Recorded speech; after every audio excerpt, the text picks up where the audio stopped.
Kendra. Great to see you. Hi, Joe. Thanks for having me. Yeah.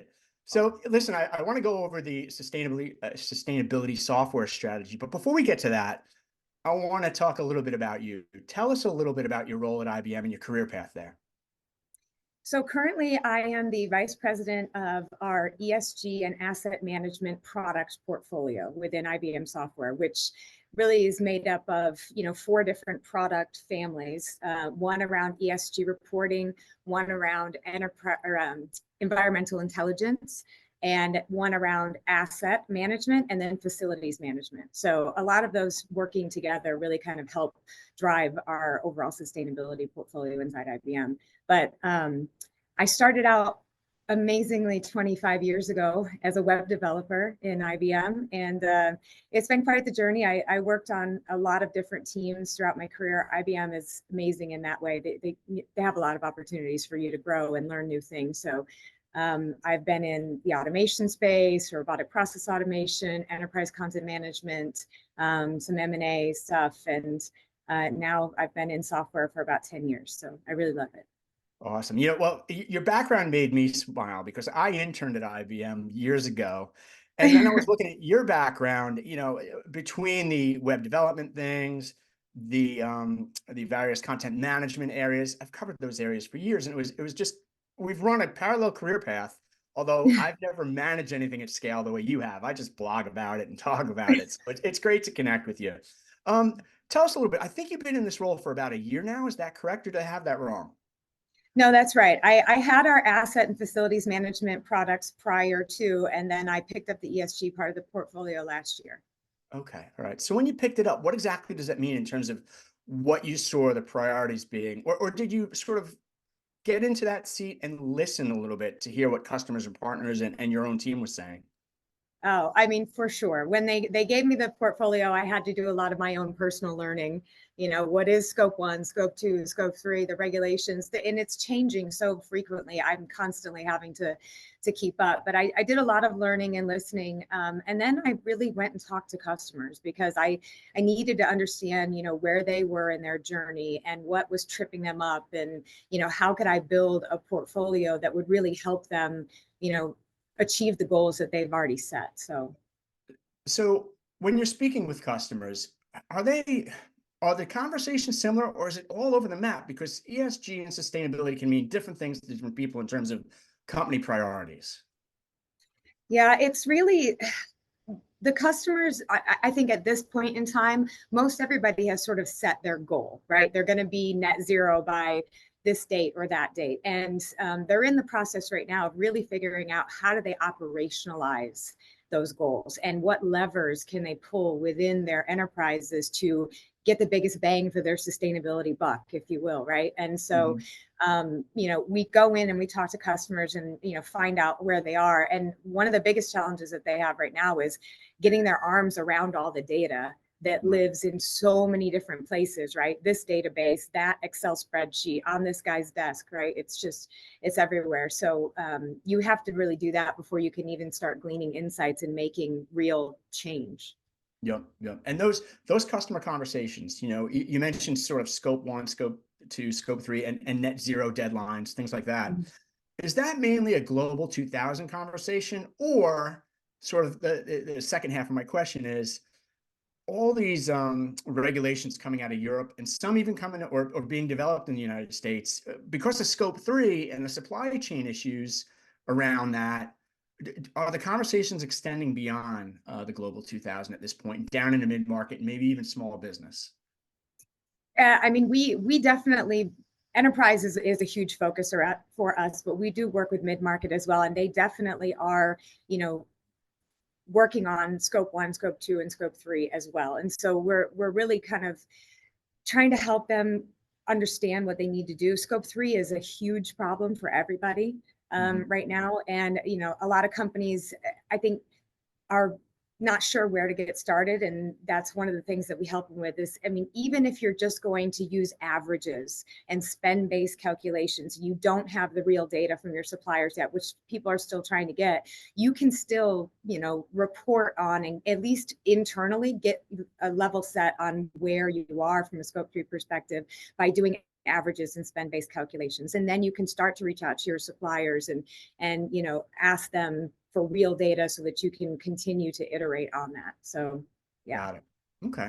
And then, no doubt, sustainability and reporting can be a challenge, both financially and talent-wise and tool-wise, et cetera, and data management-wise, to your point. But are you able to sort of shift that conversation from the challenge to the opportunity? And what I mean by that is companies that are on this journey, maybe they can drive down the amount of power they're consuming and move to more renewable energy. Maybe they can make their supply chain more efficient because of the visibility they now have into the supply chain. Are those the types of conversations you're having as well with customers? 100%, because part of what's in our portfolio inside IBM is not just ESG reporting capabilities. I mean, we have technology to help people understand climate and climate risk. Banking and insurance companies, they're investing in businesses and companies and people in different areas. They need to figure out what's the overall risk to their portfolio. And enterprises have to understand, they're building sometimes their own wind and solar farms to move to more renewable energy. And they need to figure out, what's the weather going to be like in here in 10 years? And is this the right place for me to be building it? So climate risk plays a big, role in it. And we're doing a lot of integrations with that. And then we have technology that helps you manage critical assets, your buildings and facilities, your supply chain. And you have to optimize those things. You have to extend the life of your assets to reduce the overall emissions that they're putting out. One of our customers in Denmark, Sonnenbelt, they manage the 5th largest suspension bridge in the world. And I've toured it, and it's amazing. I mean, it's taller than the Empire State Building when you get up on top of it. But they used to hire rappellers to do inspections on the bridge. And they would start at one end, they would rappel and look at all the concrete all the way down to the end, and then have to turn around and start again because it takes months to do it. Using our technology, we're using drones and AI visual inspection capabilities to fly the drone around the bridge, take pictures of all of the cracks and rust and things like that. And the AI can tell whether or not it's structural and opens a work order, and they go right there. They were able to extend the life of the bridge by 100 years, which is 750,000 tons of carbon that they were able to reduce. It's amazing. Yeah. Do you have, as you look through this year, any key priorities, both for IBM, but also for your customers and partners in terms of where you're heading next? Yeah, absolutely. We're really focusing on asset lifecycle management as a whole, because if you think about it, I talked about it earlier, almost 80% of the emissions that are put out into the world every day come from industrial assets and buildings. And so those are major areas that companies can, pull that lever and, make real change towards their decarbonization goals. So, as we move forward, we're adding more capabilities into our asset lifecycle management tooling for things like we're going to have a new solution around renewables to help you optimize the solar and wind and batteries and make sure that you're doing the operations and maintenance that you need to on those kinds of assets. We're focusing on 2 new solutions around climate risk. I've talked about one of them. The other one is around a new AI geospatial foundation model that we are building with NASA's data. So with NASA and IBM AI technology together, we're able to help people understand for a given part of the world, given acreages that they may have, we can estimate the above ground biomass and how much carbon that is giving off so that companies can use that for carbon offsets, carbon credit offsets. So that is a new solution that's coming out for us this year as well. Yeah, excellent, excellent. So some of those anecdotes are, I don't want to say vertically market oriented. Yeah, I guess they are. Some of them are vertically market oriented.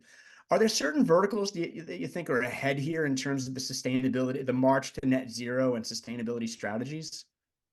I think E&U is really up there. The energy and utilities industry has a major focus on really changing and, moving towards more renewable energy, grid optimization, overall.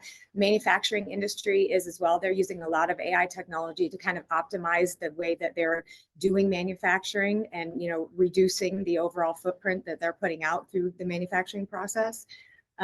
Enterprises as a whole, I think, are making pretty good progress on the energy reduction for their data centers. There's a lot of optimization that we can help people do for data centers. And with AI technology coming out, you have to be really smart about, about the overall energy that your data centers are putting out and consuming when you're processing so much. So, yeah. Yeah, we've been watching the whole AI energy consumption story closely. It's interesting to all the good news on a lot of research says you can drive down energy consumption, but if you don't manage it right, to your point, you can really go through the roof on an energy spike. So, other key questions. Regionally, are there certain regions that you see, ahead of the curve with the sustainability journey, or laggard regions that are just sort of getting up to speed now? I mean, of course, E&U is ahead because they've been putting out more regulations, but a lot of the customers that I work with are global. So they're taking a global approach, even though they may have offices in E&U or in the EU, they still have offices in India and in US and China, and they're trying to take a global approach for their sustainability goals. So. Gotcha. And then partners, where do partners fit into this? I know you've got relationships with global IT consulting firms, ISVs, et cetera. Are there certain types of partners that you want at the table to help the end customers here? Well, I mean, of course, we have big partners we have, like EY, for example, are helping, not only drive the implementation of our software, but they have a lot of additional services that they bring to the table from a sustainability perspective. And we have a lot of partnerships like that with some of the big GSIs.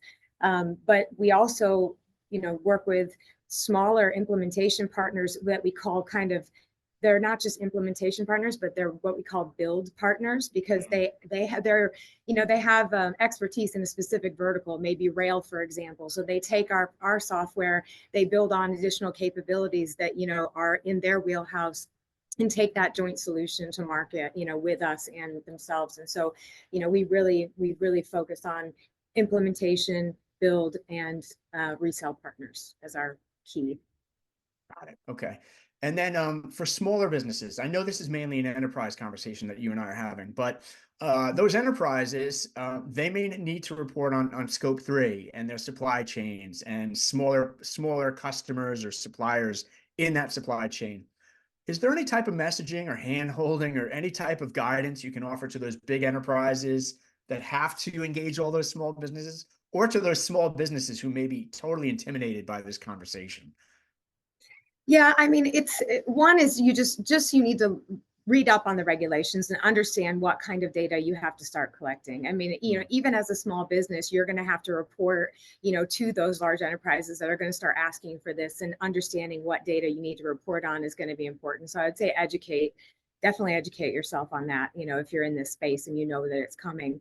But we're giving a lot of our customers the technology to go and query their suppliers in a more automated fashion with, a standard set of questions, gathering the data that they need, and, doing that in an automated way. So they're not picking up the phone, 1,000 times, calling all their suppliers saying, please give me this.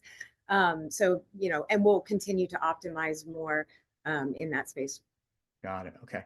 And, sometimes sustainability and ESG can also feel like something that's the size of the elephant. And there's that old saying, how do you eat an elephant? One bite at a time, right? And so for customers that are just getting started on this journey and maybe totally intimidating, are there small bites that they can take? Is there like a piece of the sustainability journey that they can focus on first and then broaden out into an overall strategy? Or do you have to eat the whole elephant at once? No, definitely not. In fact, I can't name one customer that bit off everything at once, right? They're all starting with scope 1, getting their arms around that, branching out to scope 2, and then branching out to scope 3. And as they gather the data for these various reports, scope 1, scope 2, and scope 3, they then start to see different areas in the enterprise that they can optimize. And then they're reaching into those areas and investing and gathering the data that they need, in order to do the whole thing. So yeah, definitely just get started is the point. Yeah. Yeah. And to get started on that journey, for listeners and viewers who may want some more information, is there a starting point or a natural landing page that they should check out from IBM? Go to ibm.com/sustainability, and that will give you an overview, demos, explain all of the technology that we have to really help them. Fantastic. Well, Kendra, thank you so much for the overview. I appreciate it. Yeah, thank you so much for having me. This podcast is copyright of Sustainable Tech Partner and Mentori Ventures. Music written, performed, and copyright of my son, also named Joe Panettiere.